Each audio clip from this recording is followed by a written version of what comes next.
A Imitação de Cristo, de Tomás de Kempis, narrado por Ricardo Pérez Bueno. Tradução do Padre Leonel Franca. Prefácio. Nenhum livro puramente humano atingiu a universalidade de influência da imitação de Cristo. Como nenhum outro venceu a ação do tempo e o fastio dos homens. Há cerca de 5 séculos que nas suas páginas singelas e profundas se alimenta a piedade das gerações cristãs. E todas encontram aí a nutrição espiritual que lhes tonifica a vida interior. Pecadores e santos, almas que ainda se debatem com a violência de paixões indomadas e almas que descansam na quietude mística da união com Deus. Quem há que não vá buscar na unção penetrante, doce e simples das suas palavras um aumento de luz e de força, um estímulo sempre eficaz para novas ascensões? Que disposição interior de tristeza ou alegria, de abatimento ou entusiasmo, de tentação ou arrependimento, não experimenta na oportunidade dos seus conselhos a ressonância que a orienta para Deus? É que o autor desta inimitável imitação, quem quer que tenha ele sido, foi um psicólogo profundo e uma alma de intensa vida interior. No conhecimento do coração humano, desceu a estas profundezas que atingem a natureza na sua própria essência e, portanto, numa universalidade que se sobrepõe às contingências passageiras de uma época, de uma raça ou de uma cultura. O livro foi escrito num convento, para monges, no ambiente da civilização medieval. Mas nele fala o homem de todos os tempos e ouve-se o evangelho que será pregado até a consumação dos séculos. Nas suas linhas fremem as nossas paixões, revivem os nossos combates interiores, gemem as nossas misérias e os nossos arrependimentos, exprimem-se em toda a sua força as nossas mais nobres aspirações. A imitação de Cristo já não tem data nem pátria, é um patrimônio da humanidade. Não há, pois, maravilhar-se de que em todas as línguas as suas traduções se vão sucedendo em série ininterrupta. Cada geração se esforça em novas tentativas para dar-lhe uma expressão vernácula em que a fidelidade ao original se alie à espontaneidade das línguas vivas no dinamismo de suas transformações incessantes. Depois de Corneille, Lamennais julgou que havia ainda lugar para uma nova versão francesa. Em português, talvez uma dezena de traduções da imitação. E não iremos criticá-las. Entre elas e depois delas, pedimos apenas um lugar para nós. E este lugar é bem definido. Não temos aspirações literárias. Não iremos revestir o austero Kempis de roupagens poéticas como Afonso Celso, nem requintaremos como o bacharel Ernesto Adolfo de Freitas, em arrevezar-lhe os sentidos simples da frase com arcaísmos só familiares aos raríssimos leitores de Frei Heitor Pinto ou Frei Amador Arraes. Diante deste livro único que encontrou como nenhum outro o segredo de falar humanamente das coisas divinas, quisemos apenas transpor-lhe o latim desataviado numa forma portuguesa viva, simples, diáfana, veículo fiel de um pensamento que vá direito à alma para levá-la ao conhecimento de si e elevá-la ao conhecimento de Deus. O leitor que através dessas páginas encontrar o caminho que o guia às profundezas da humildade ou às alturas do amor, agradeça a Deus por si e por mim, porque atingimos ambos o que só importa.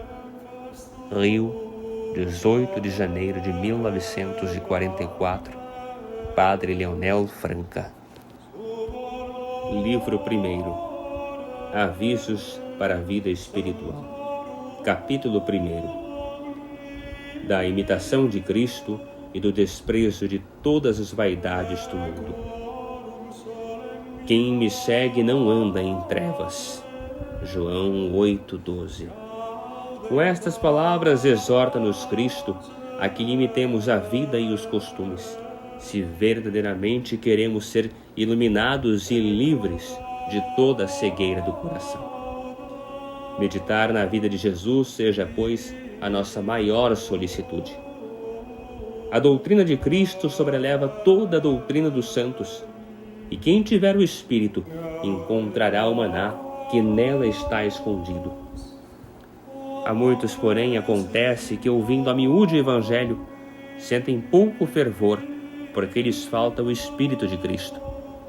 Quem quer, porém, entender e saborear toda a plenitude das palavras de Cristo, deve esforçar-se por moldar nele toda a própria vida. Que te aproveita discorrer profundamente sobre a Santíssima Trindade, se não és humilde e por isso à Trindade desagradas? Em verdade, as palavras sublimes não fazem o homem santo e justo. É a vida pura que o torna querido de Deus. Prefiro sentir compulsão a saber-lhe a definição. Se souberas toda a Bíblia de cor e todas as máximas dos filósofos, que te aproveitaria tudo isso sem o amor e a graça de Deus? Vaidade das vaidades e tudo vaidade. Eclesiastes 1:12. Exceto amar a Deus e só a Ele servir. A suprema sabedoria consiste em tender para o reino do céu pelo desprezo do mundo. Vaidade, pois, amontoar riquezas caducas e nelas pôr a sua confiança. Vaidade ainda, ambicionar honras e guindar-se a altas posições. Vaidade, seguir os apetites da carne e desejar o que mais tarde será gravemente punido. Vaidade, desejar viver muito e descurar viver bem. Vaidade, preocupar-se só da vida presente e não prever a futura. Vaidade, amar o que tão vertiginosamente passa e não demandar pressuroso a alegria que sempre dura.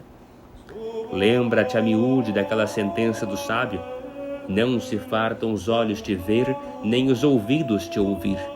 Eclesiastes 1:8.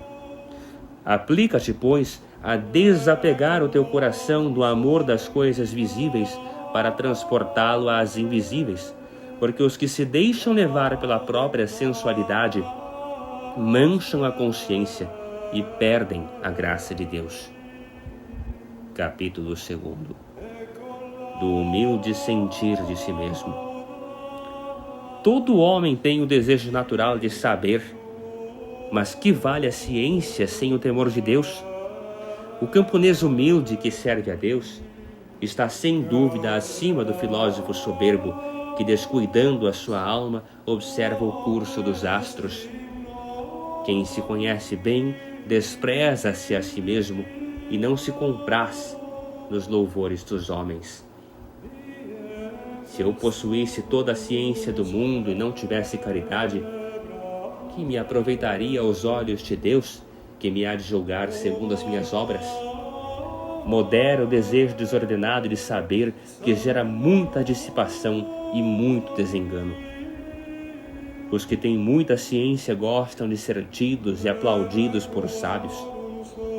Há muitas coisas que sabê-las pouco ou nenhum proveito traz para a alma, e muito insensato é quem se ocupa do que não interessa à sua salvação.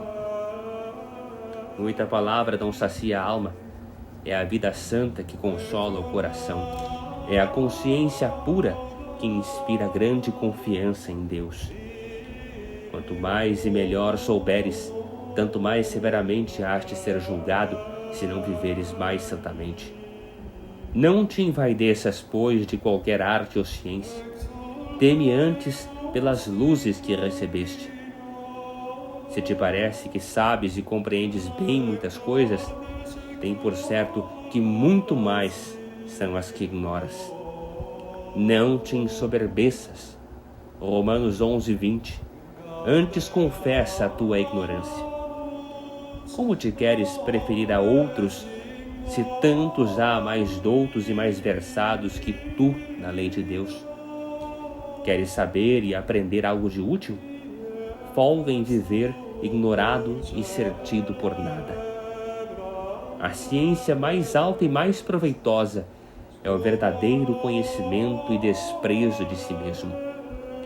Ter-se por nada e pensar sempre bem dos outros é grande sabedoria e grande perfeição. Se vires outrem pecar abertamente e ainda cometer faltas graves, nem por isto te deves ter por melhor, porque não sabes por quanto tempo poderás perseverar no bem. Somos todos fracos, mas a ninguém tenhas por mais fraco que tu.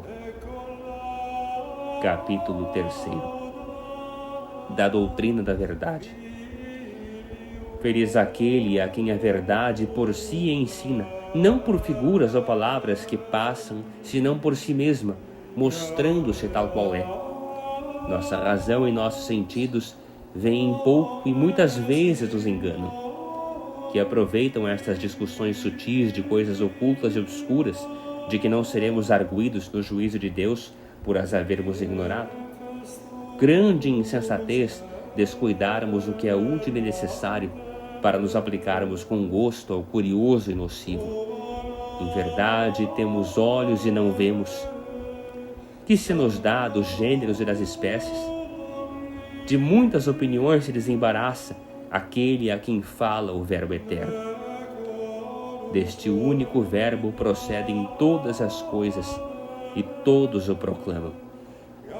E ele é o princípio que também dentro de nós fala.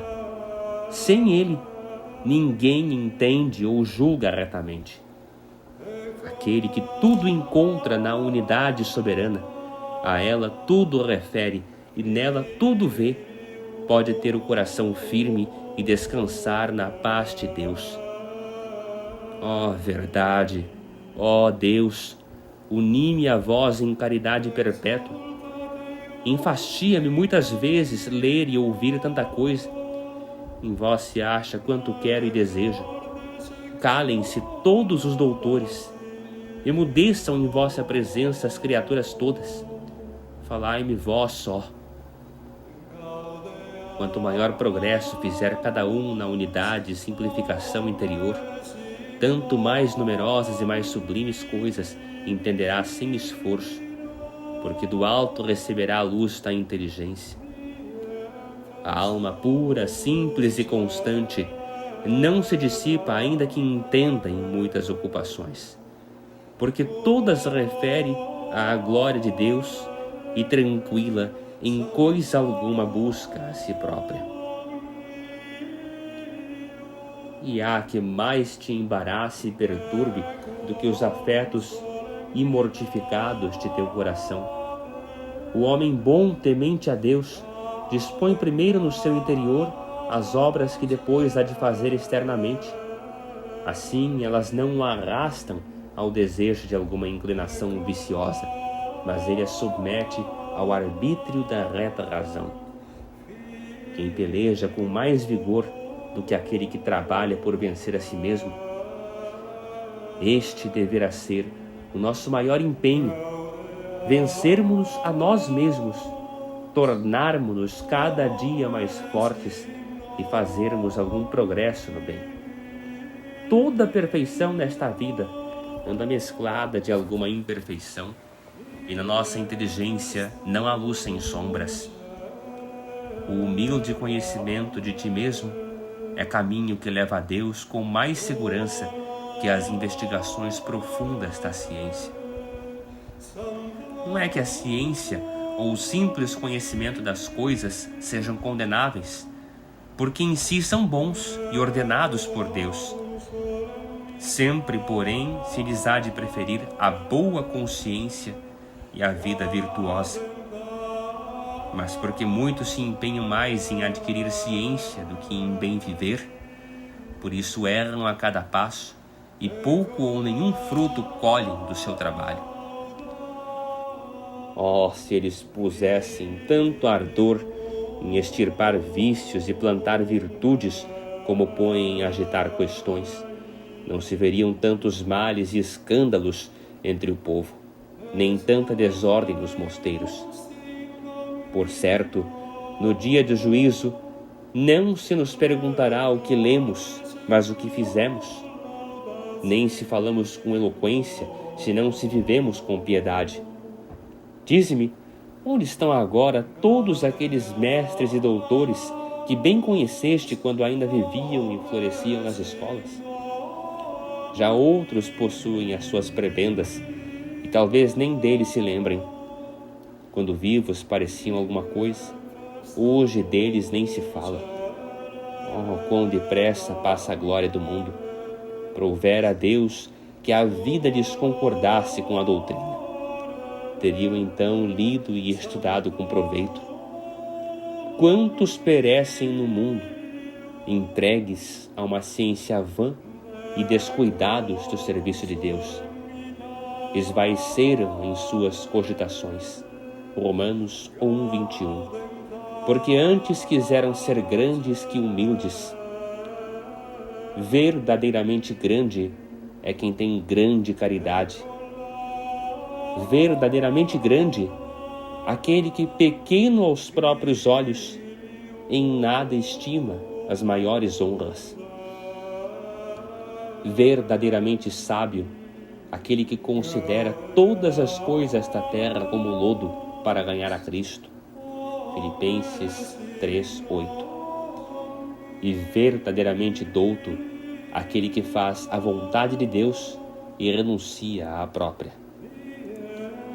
Capítulo 4. Da prudência nas ações. Não se deve dar crédito a qualquer palavra, nem obedecer a todo impulso, mas pesar as coisas na presença de Deus com prudência e vagar. Infelizmente, tanta é a nossa fraqueza que muitas vezes acreditamos e dizemos dos outros com mais facilidade o mal que o bem. Mas os homens perfeitos não prestam facilmente fé a tudo que se lhes conta, porque conhecem a natureza humana, inclinada ao mal e leviana no falar. Grande sabedoria é não aferrar-se ao próprio parecer, e ainda não crer sem discernimento tudo o que dizem os homens, nem encher os ouvidos alheios do que ouvimos ou cremos. Aconselha-te com varão sábio e consciencioso, e prefere ouvir outro melhor que tu a seguir as tuas luzes. A vida virtuosa faz ao homem sábio diante de Deus e dá-lhe muita experiência.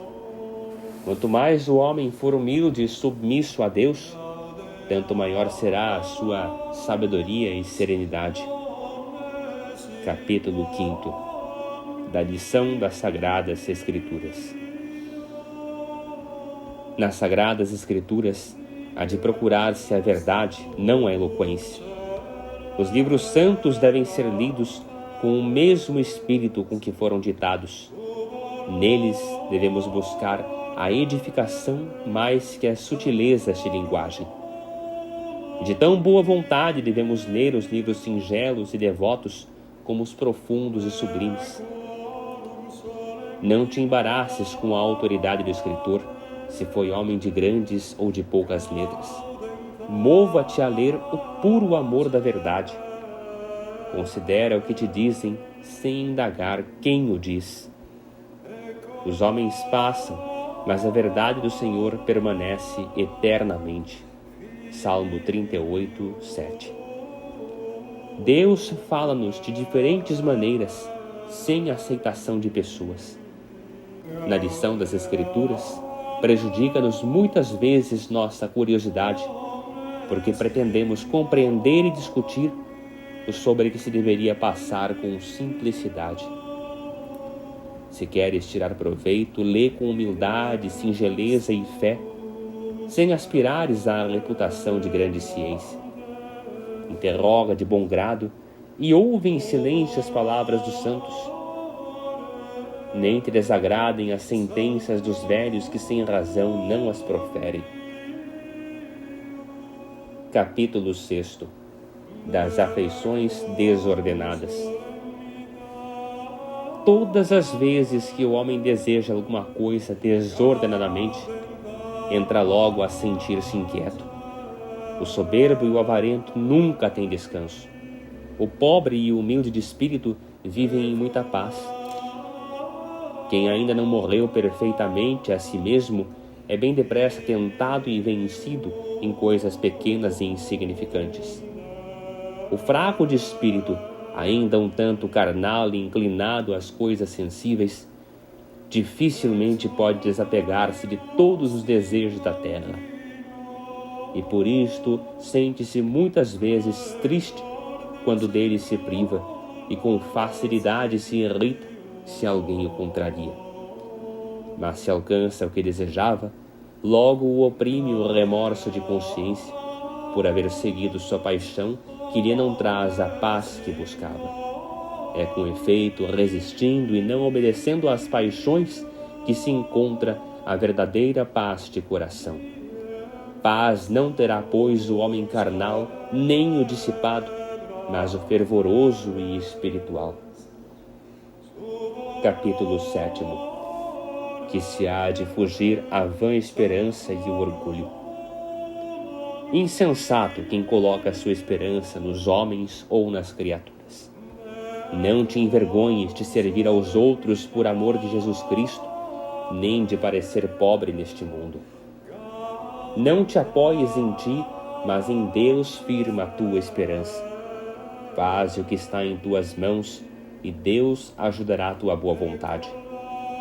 Não confies na tua ciência, nem na indústria de nenhuma alma viva, mas na graça de Deus, que ajuda os humildes e humilha os presunçosos. Não te glories nas riquezas se as tiveres, nem nos amigos por serem poderosos, mas em Deus, que tudo nos dá e acima de tudo deseja dar-se a si mesmo. Não te envaideças da robustez ou da formosura do corpo, que a menor enfermidade quebranta e desfigura. Não te comprazas nas tuas habilidades e talentos, para não desagradares a Deus, a quem pertencem todos os teus dons naturais. Não te julgues melhor que os outros, para que não sejas tido talvez como pior aos olhos de Deus, que sabe o que há no homem. Não te ensoberbeças por tuas boas obras, porque bem diversos dos homens são os juízos de Deus, a quem desagrada muitas vezes o que aos homens agrada. Se em ti reconheceres algum bem, pensa que são melhores os outros e assim te conservarás em humildade. Nenhum mal há em te colocares abaixo de todos. Grande mal, porém, se ainda a um só te preferires. No coração humilde, paz contínua. No soberbo, frequente o ciúme e a irritação.